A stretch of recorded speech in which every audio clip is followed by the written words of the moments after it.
बाजीराव पेशवे ब्राह्मण होते, तर मग त्यांच्या नावाच्या मागे राव लागण्याचं कारण काय? तर बाजीराव पेशव्यांचे वडील बाळाजी विश्वनाथ भट्ट हे सुद्धा पेशवे होते, पण त्यांना पंत किंवा भट्ट म्हणून संबोधलं जायचं. आता त्यावेळेस पेशव्यांचं काम म्हणजे की बाबा जो काही राज्याचा जो काही हिशोब असेल, जी काही लेखी असेल ती पेशवे सांभाळायची, किंवा राजाच्या गैरहजेरीमध्ये जो कोणी राज्यकारभार सांभाळायचा तो म्हणजे पेशवा. म्हणून पेशव्यांचा जास्त करून संबंध युद्धाशी यायचा नाही.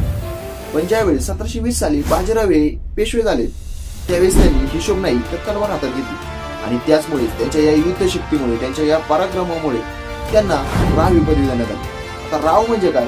तर राव हा शब्द संस्कृत मधल्या राजन शब्दातून आला आहे. राव म्हणजे राजा, राजपुत्र किंवा प्रमुख, आणि बाजीराव पेशवे मराठा सैन्याचे प्रमुख होते, त्यामुळेच त्यांना राव ही पदवी देण्यात आली. बाजीराव पेशवे नंतर जे काही पुढे पेशवे झाले त्या प्रत्येक पेशव्याला राव ही पदवी देण्यात आली. तर मित्रांनो, व्हिडिओ आवडला असेल तर लाईक करा आणि कमेंटमध्ये बाजीराव पेशवे टाकल्याशिवाय जाऊ नका.